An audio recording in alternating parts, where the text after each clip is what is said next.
Hey everyone, and welcome to the show. This is the Apartment Building Investing Podcast. I'm your host, Michael Blank. Really excited that you're here to learn about apartment building investing, the best way to become financially free with real estate. Today on the show I have Adam the Brit. You may not have know him, but he's maintained a very low profile. He's been around for a long time, has invested in Asia and Europe and the U.S., and I was able to hang out with him at some of our inner circle meetings and got to know him a little better. Quiet guy, but man, he's an entrepreneur through and through. He's done a bunch of stuff. It seems like he's all over the place. He's flipped some houses. He's done some ground-up construction, apartment buildings, retail, and it seems like haphazard. But really what it is he's very intentional about that. And what he argues is that you need to really work on multiple income streams. Now, we talk about multifamily as kind of the single asset class, and there's a lot of value to be had in focusing on one thing. The other extreme of that spectrum is shiny objectitis, where you're running around different objects. And on the surface, it seems like Adam is affected by this, but he's not. And we drill into those aspects. Why is it that he chose certain asset classes? What was he trying to achieve? How did he try to achieve it? And he gets into multifamily, gets out of multifamily, then gets back into it, but maybe in a different way for a different reason. So super interesting story. I love jamming with Adam because he's so interesting. He's done so many different things. He's just a funny guy, and he's got a cool British accent. So I think you're really, really going to enjoy listening to Adam here on this show. Probably first time you've heard him speak. Also, you know what? I really enjoy you guys saying hello on Instagram. The handle is the Michael Blank, of course. And what I really enjoy is when I say, hey, let me know where you are when you listen to this podcast. So I get people like taking a picture of their car, episode 168, or whatever, or they're at the gym. So, hit me up on Instagram. I love seeing that stuff. Take a quick snapshot of where you are when you listen to this podcast. And also on Facebook, right? So we're putting a lot of content that's not going out over email or blog. I'm checking in quite a bit, and we have this cool new Facebook group called Apartment Investor Network. So just Google Apartment Investor Network. That is us. There's several thousand people in there, and we have a lot of our mentors and advisors in there. So it's a great way to connect and ask questions as well. So with that, let's get right into this cool interview with Adam the Brit. Here we go. Adam the Brit, welcome very much to the show today.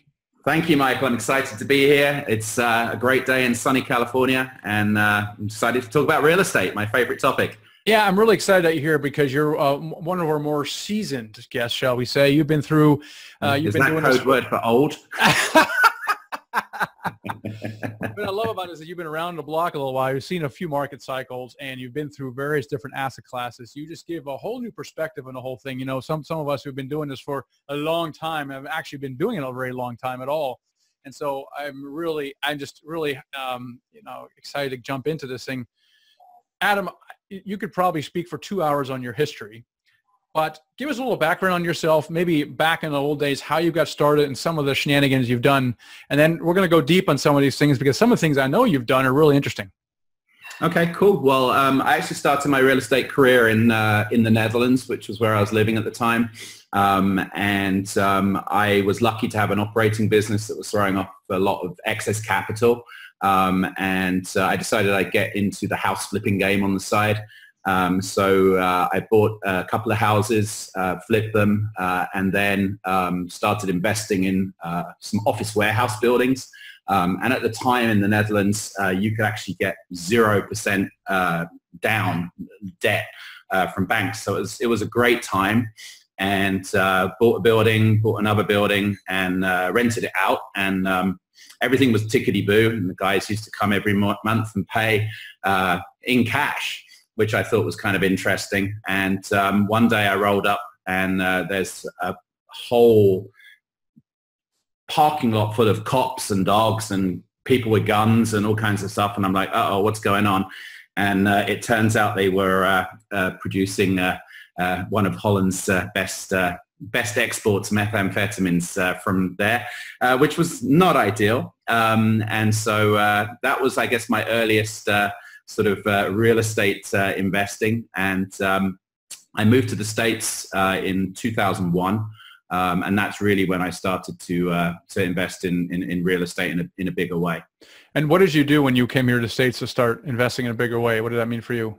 Well, I'd kind of been, I love the idea of passive income, and I've been sort of, I guess, searching for confirmation that this passive income kind of concept was feasible and would work. And like many people out there, I guess I stumbled across Rich Dad, Poor Dad, and probably one of the earlier print editions. And I read that book from cover to cover in like a couple of hours. I remember exactly where I was when I read it. And I'm like, man, that just really confirms all of the things I've been thinking of. So when we moved to Houston at the time, my first acquisition was a 16-unit apartment building.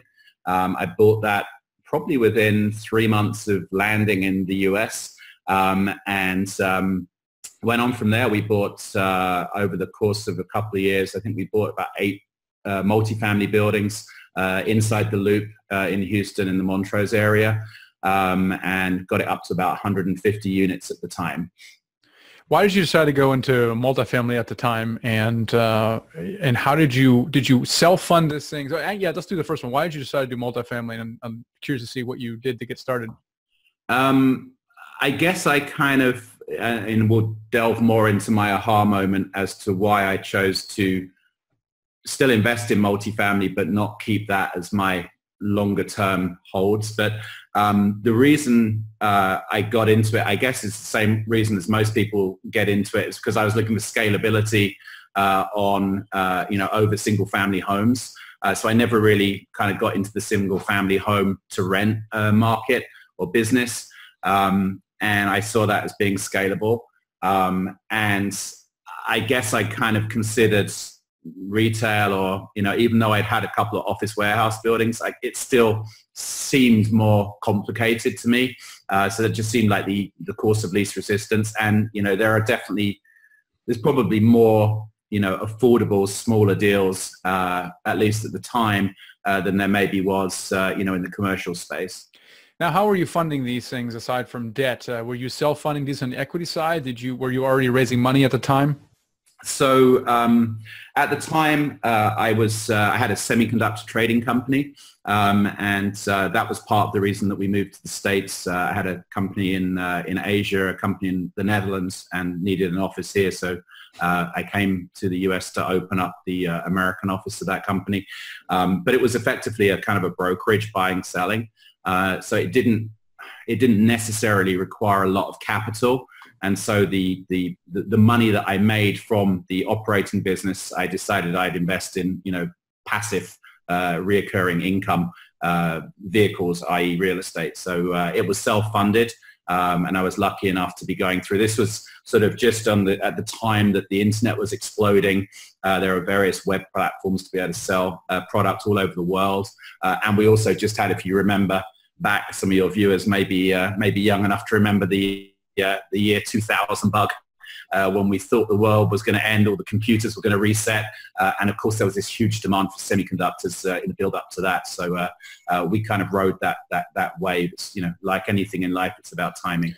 Hey, give us some perspective on U.S. real estate. The reason I ask is when I spoke in Dubai last year, I made certain assumptions about real estate in general. Like, for example, you can get a loan on real estate, that the real estate would cash flow, that there are certain tax benefits. And I discovered that actually that's not the case everywhere in the world. In fact, very few parts in the world.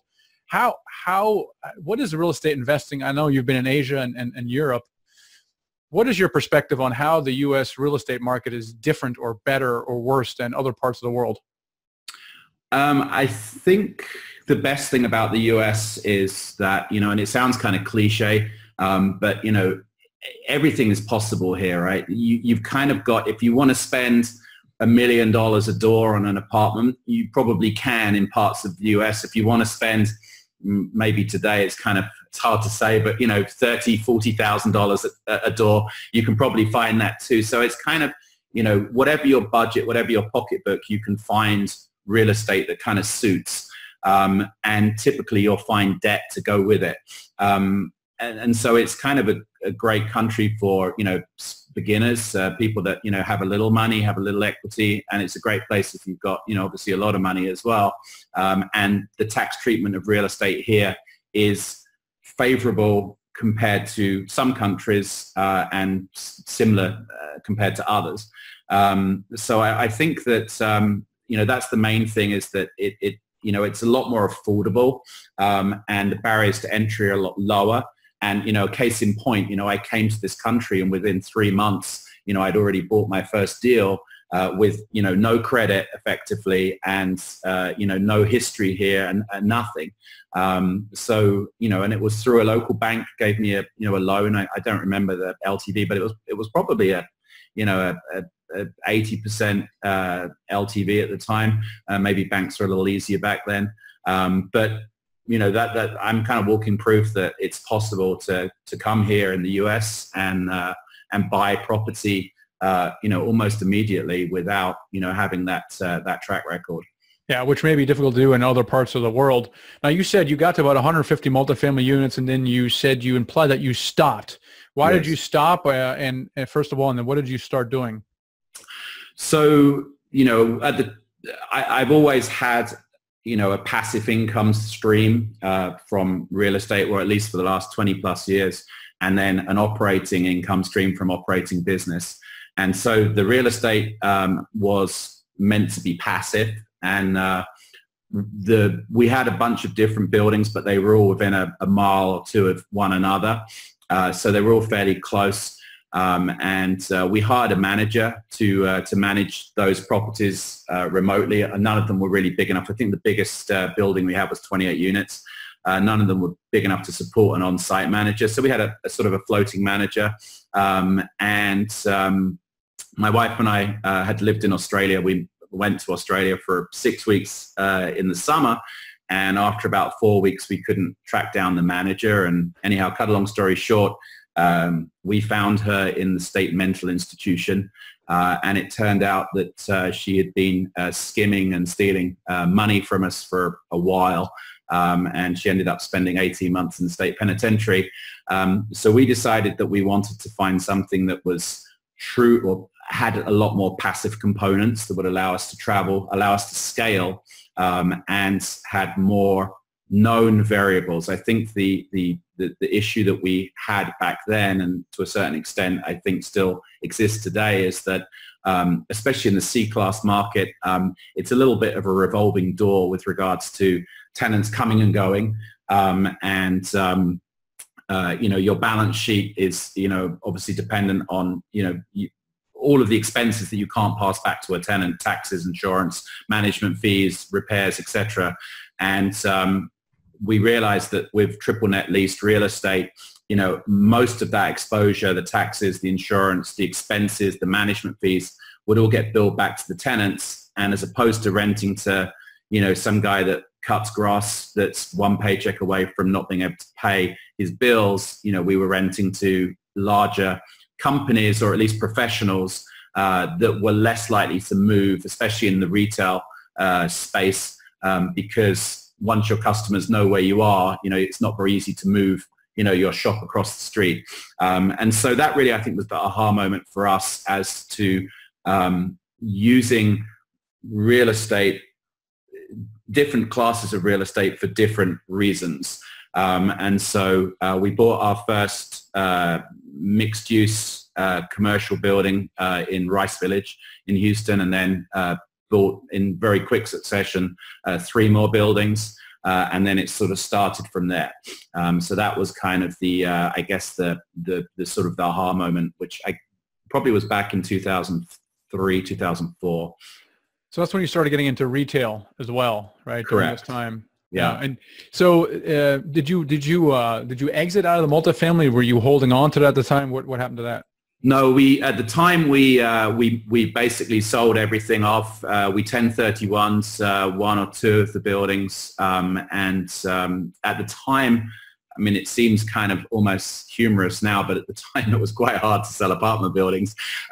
So if I had that same portfolio today, the phone, it would be like I had Justin Bieber and I don't know, the Kardashians sort of at my house. The phone would be ringing off the hook. But at the time, it wasn't such a popular asset class, and so we didn't, it didn't sell easily. Let's put it that way, even though there were great, locations and great assets. So we completely got out of the multifamily space at that time. and sort of vowed, not to do it again.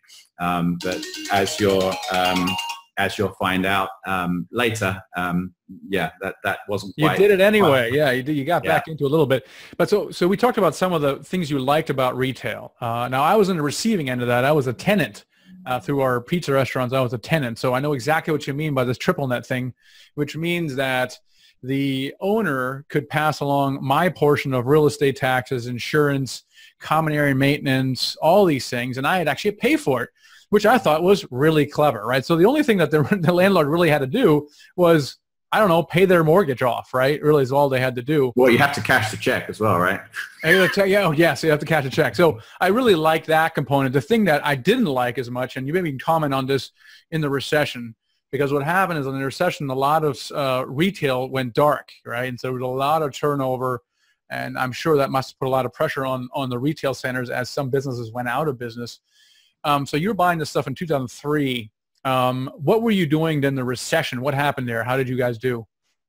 So interesting story. So in the recession, it goes, but real estate is, about location ultimately, especially commercial triple net lease real estate. So luckily we were, and we were in the arguably one of the best, strongest markets in Houston, if not in Texas, maybe if not in the country. And so we did not see much in that space in our triple net lease portfolio. But I was at the time doing ground up construction on the side with spec houses, sort of more expensive spec houses in the sort of, at the time, I guess they were $1.5 million to $3 million, which, in Houston is a reasonable price for a house. And so the recession really didn't hit until later in Houston, and it really came around in about 3 months. It went from sort of hero to zero. And we had 3 houses complete. I think the mortgages on those houses were like close to $40,000.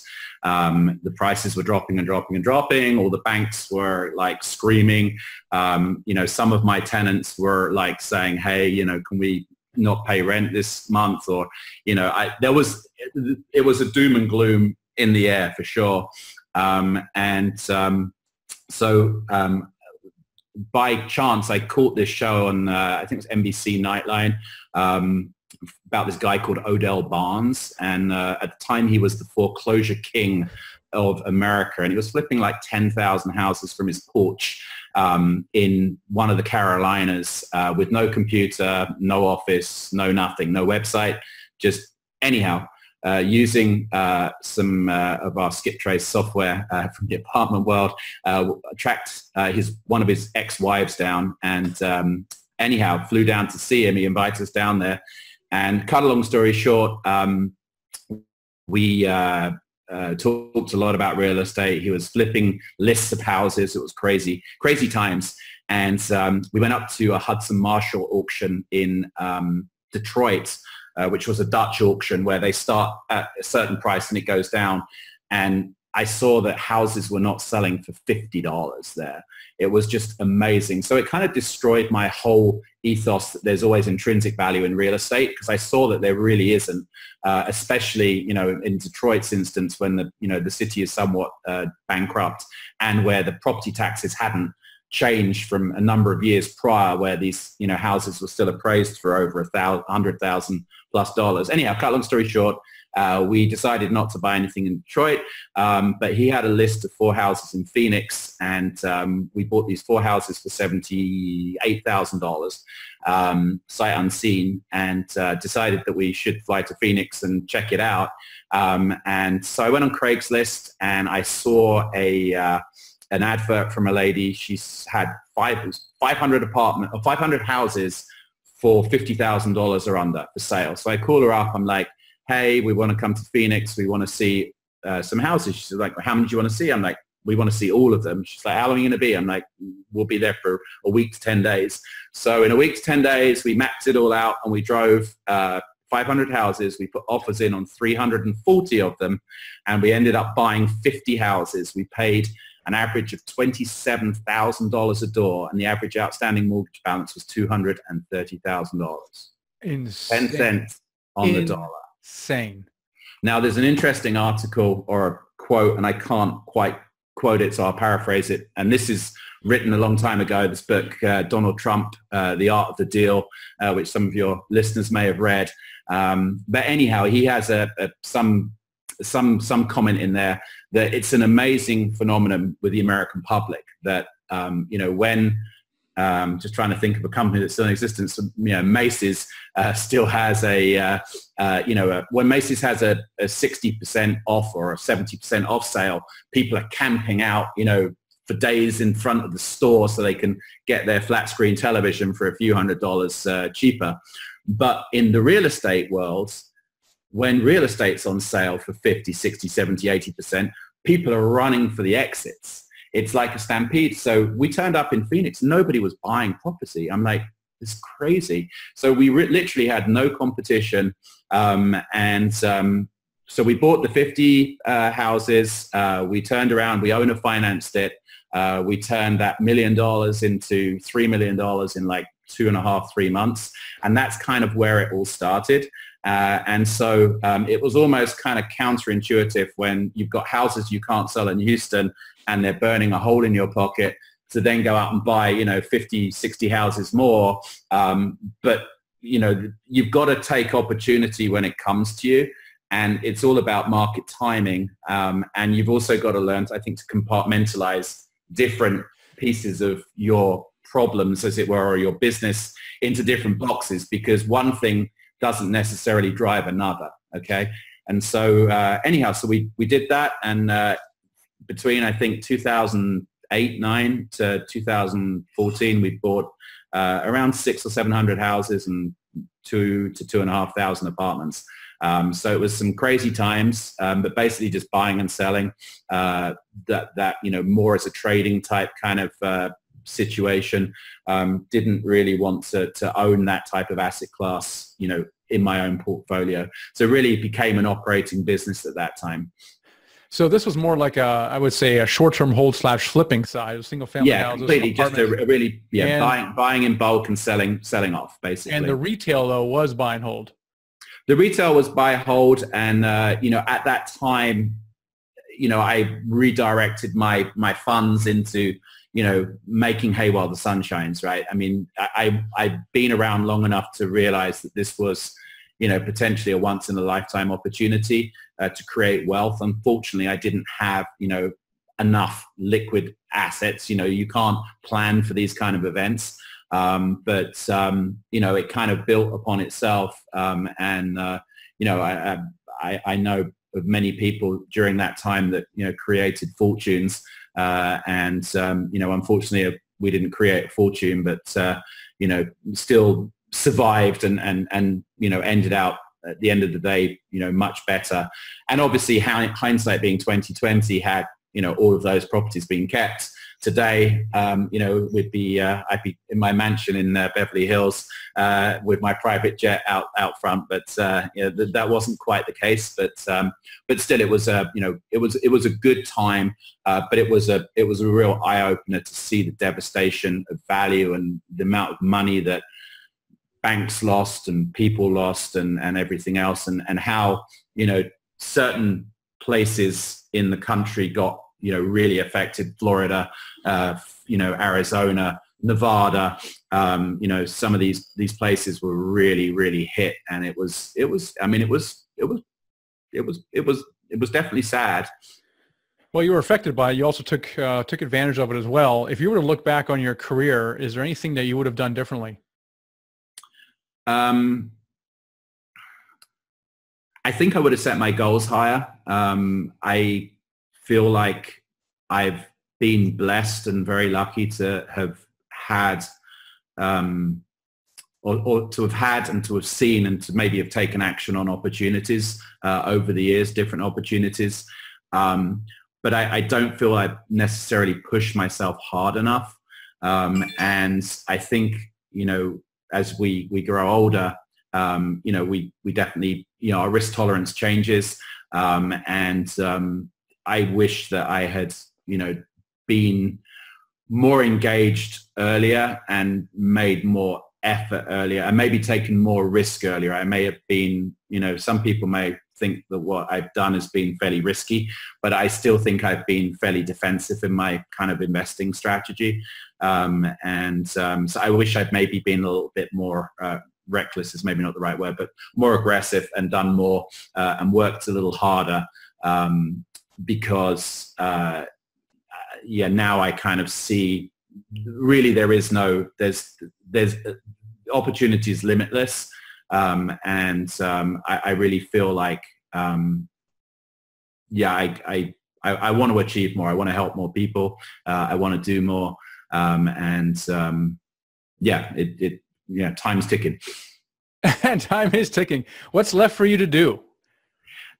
So right now, I kind of evolved. So after the recession, I got back more into buying retail, triple net leased assets. And I had not really been comfortable buying assets with other people or, raising money for assets, syndicating assets, but kind of realized that I really wanted to try and scale my portfolio.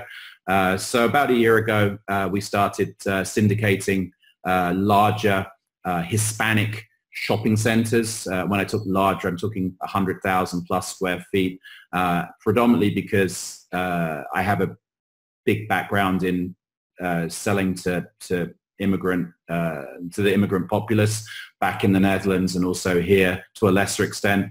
And it's, that they are the fastest growing demographic in the country, especially in markets like Houston in the South. Just the whole nature of how Hispanic people typically shop. They like to touch, feel, smell. Often they don't have bank accounts. So shopping on, Amazon or online is not necessarily an option or not something that they're really drawn to.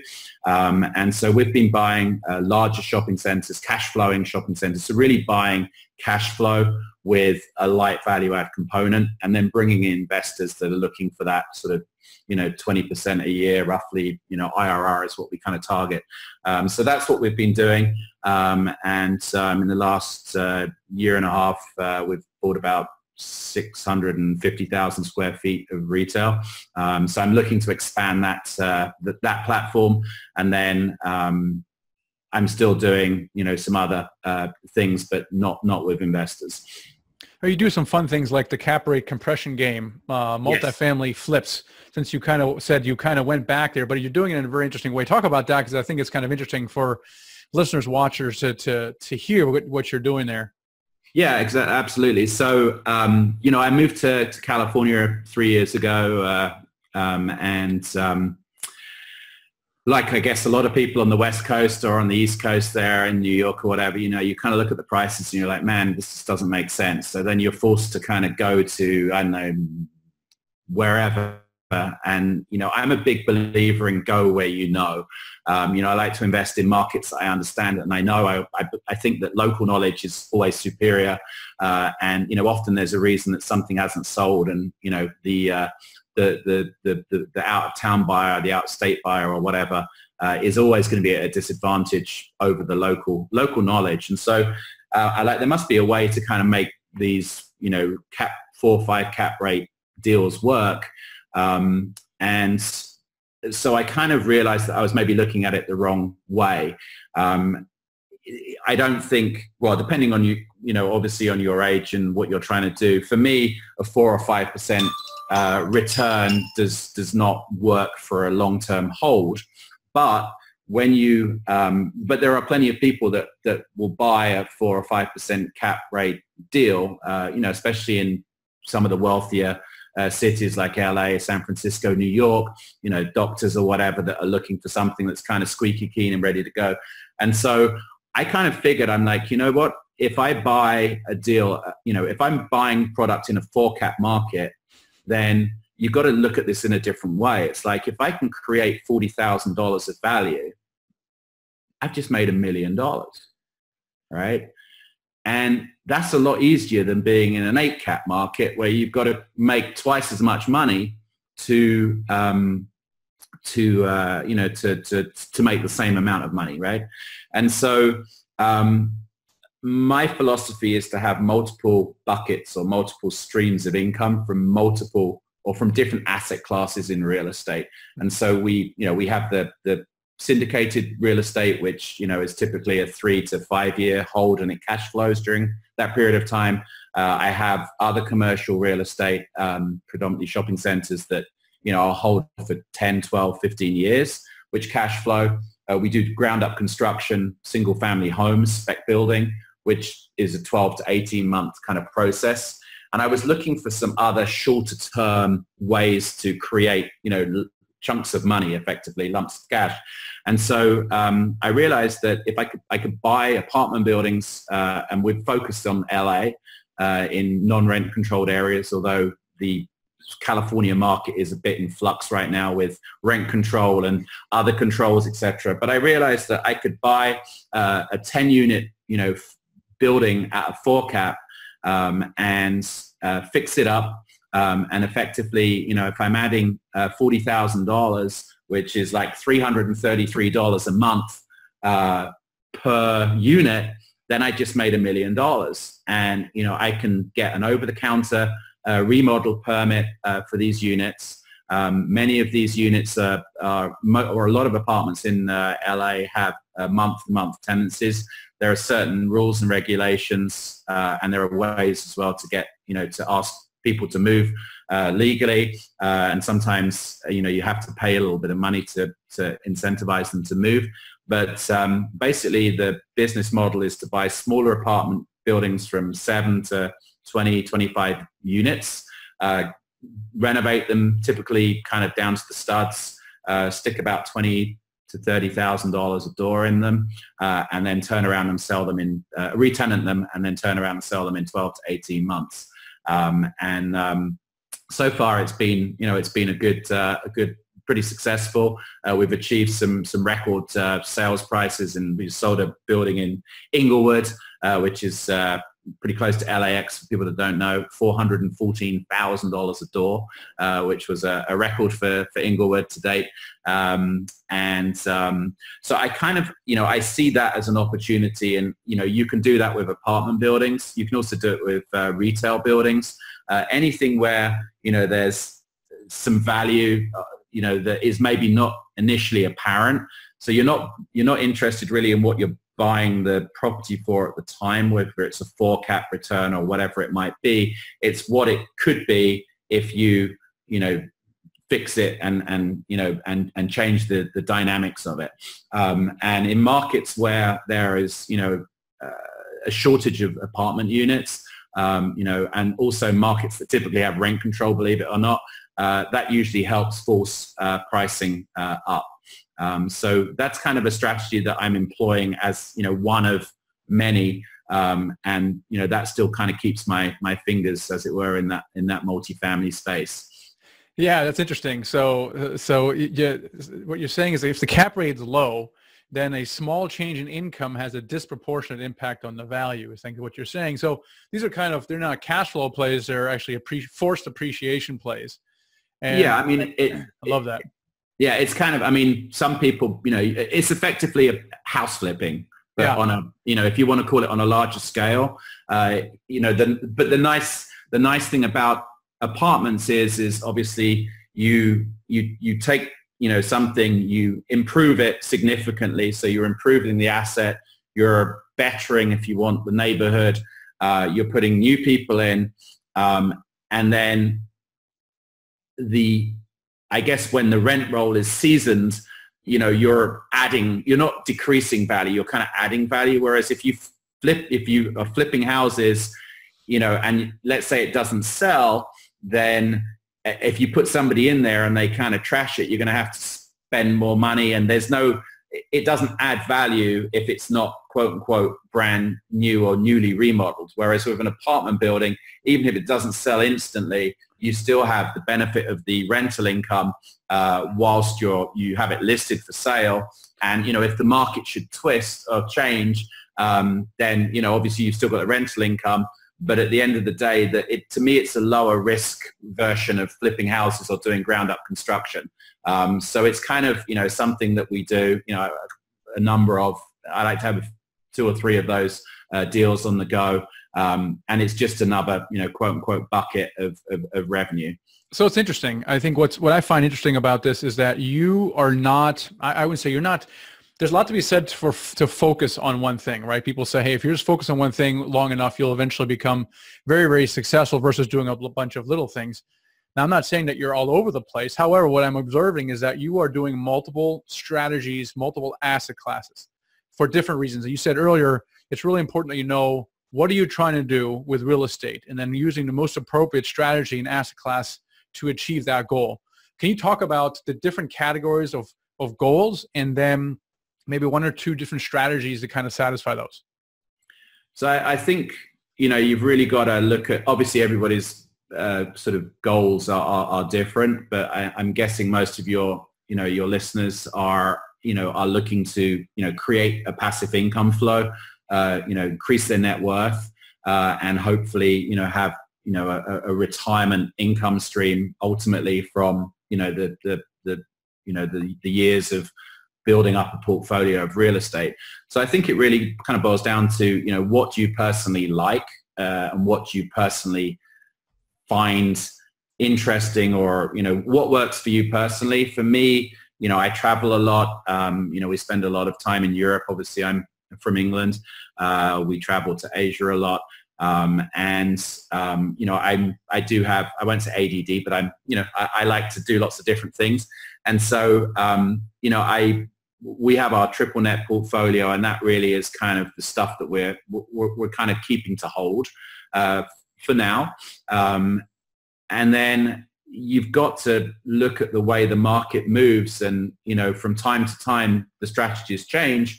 But where is the opportunity to make money in smaller sort of in quicker succession?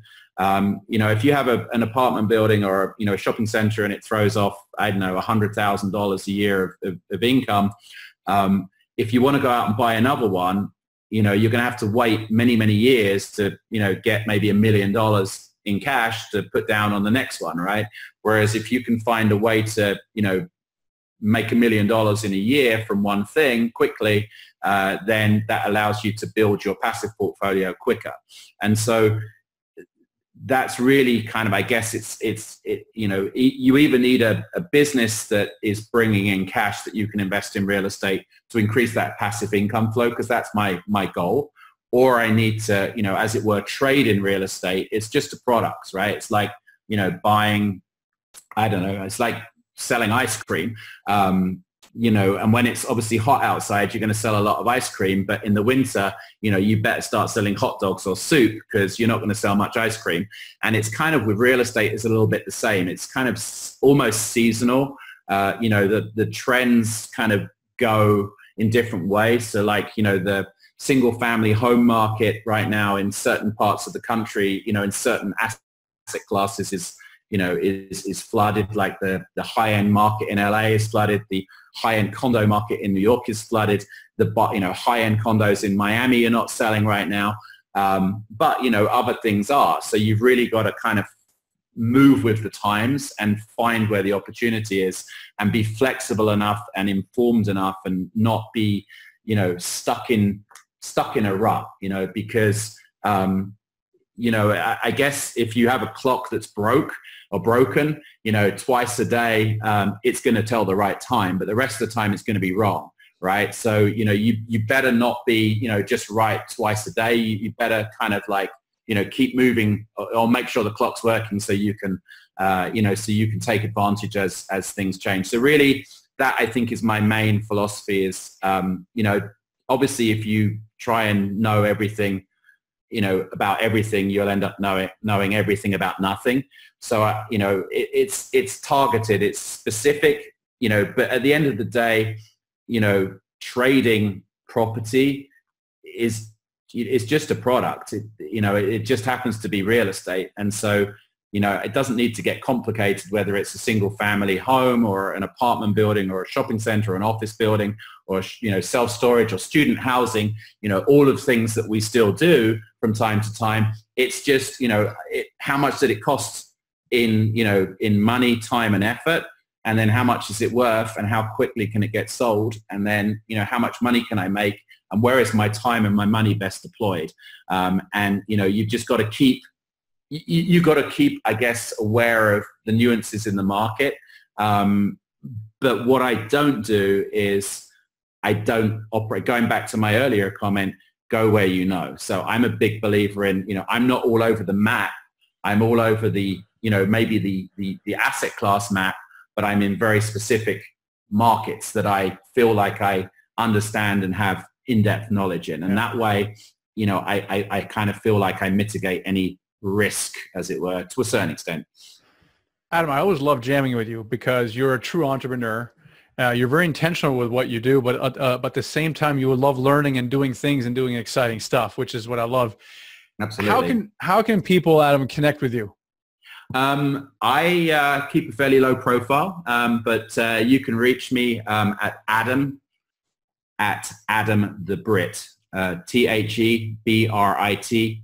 So Adam at AdamTheBrit.com. It's my email address. It's probably the best way to reach me. And be happy to talk to anybody that might be interested in learning more about investing in shopping center syndications. Anybody that has any questions on any of the other things that we've talked about, happy to connect. Adam, thank you so much for being on the show today. So what stuck out for me is that, number one, you have to be intentional with your real estate strategy, okay? Meaning that when I first started house flipping, I was not intentional. Well, my intention was misguided, shall we say. I just felt like I wanted to be a real estate investor, but that's not really what my goal was. My goal was financial freedom. So I became a real estate investor, but there's, as you know, if you're doing single family house flipping or even landlording, it's a very active sport, right? So it didn't really satisfy what I wanted to do, and the reason for that is because I wasn't really clear what I wanted. And so in Adam's case, he's very clear on what he wants.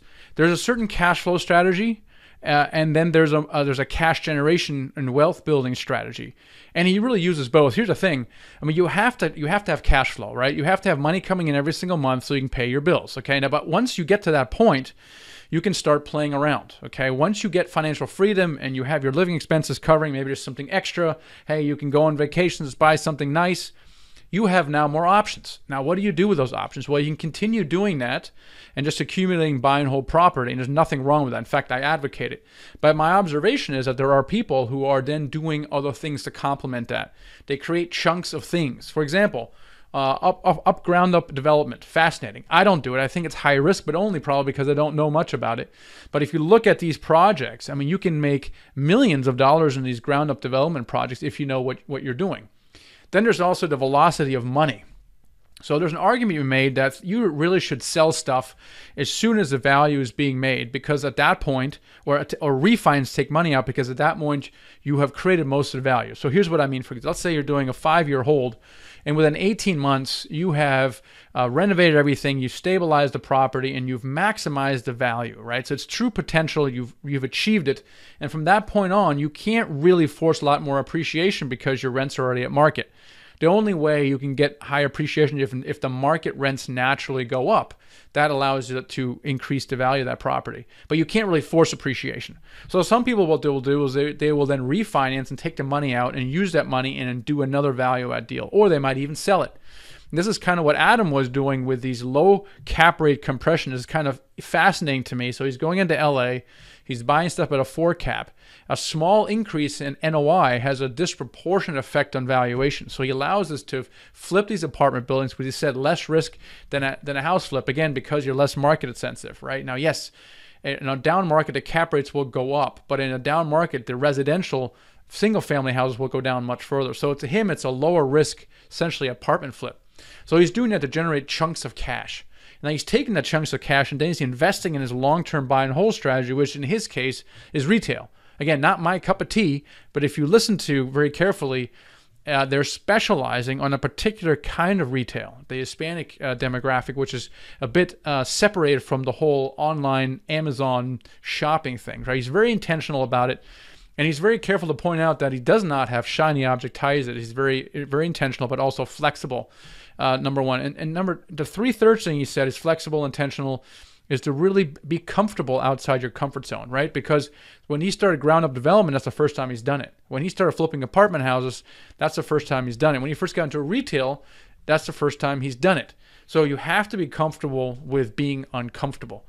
That's super, super important. So anyway, I really enjoy hanging out with Adam. It's just, he's just has up to so many cool and interesting things in his life. He's seen the goods, he's seen the bad, and it's just great to hang out with him. So see if you can connect with him as well. Also, we recently had Dealmaker Live, of course, very recently, and I was just so blown away with the turnout. It was awesome, and the speakers were awesome. We had it's just amazing. The energy was just so amazing. And one of the things that I was really excited about is I had these coins. I gave out two kinds of coins, really.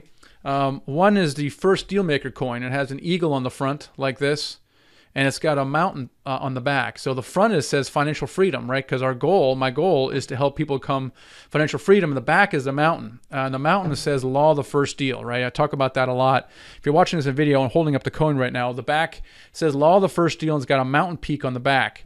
What that means is law of the first deal, done your first deal, you've achieved, you've been on your journey, you've struggled, you've wandered, you're at base camp.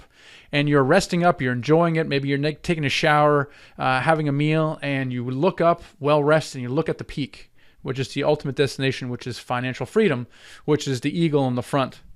So we're giving that to everyone who feels they have been substantially influenced by what we do. And it could be the podcast or the book, or it could be some of our online programs like the Ultimate Guide or our mentoring programs.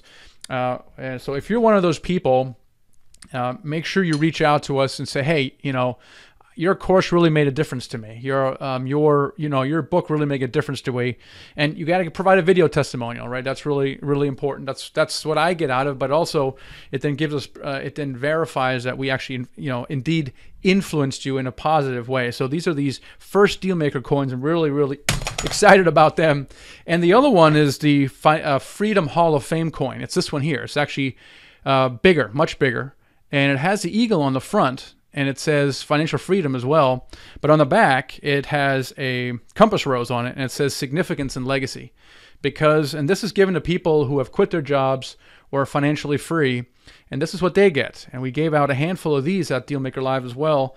And this is great. This is what it's about, financial freedom. But at that point, when you're financially free, the stakes are higher, because now you're called to find your true north. That's what that compass rose is. Here's your true north. And your challenge now is to find out what kind of life of significance should you be leading, and what is your legacy. And so that is the challenge for the Freedom Hall of Fame coin. So really, really excited about that. And I have observed that out of many of these awards that we've given, not all of them, are from our mentoring students. And this is really cool. And I just did an audit here just the other day, and just this year alone, we've had 13 deals closed from our students, totaling 962 units. And we have another 4 deals under contract. And these are not deals that we're doing with Nighthawk. These are the people that they're doing this by themselves, or raising money, or in some cases, they're joint venturing with each other as well. So if you're interested in potentially becoming a mentoring student, check us out at themichaelblank.com/mentor, and you can schedule a free strategy session with us. It's not for everyone. Obviously, there's an investment involved, and you have to be coachable. The people who do the stuff that our full-time mentors tell them, they are literally 100% successful. It's just that simple. It just works. And you're going to get to work with people who own several hundred units, who have quit their jobs, who have done what you have done. So I'm just so pumped about this stuff. So if that's for you, check it out, themichaelblank.com/mentor. All right, guys, hope you guys were inspired by today's episode with Adam the Brit, and I will catch you on the next episode. All right, I hope you enjoyed that. Now, as the next step, download this ebook right here, okay? When you've downloaded that, make sure you also subscribe to my YouTube channel, because then you can get all of the videos that I release as soon as I release. So make sure you subscribe to the YouTube channel right now. Click on that right now. And then also make sure that this is the next best video to watch is this one right here. So hope you enjoyed that. I'll catch you next time.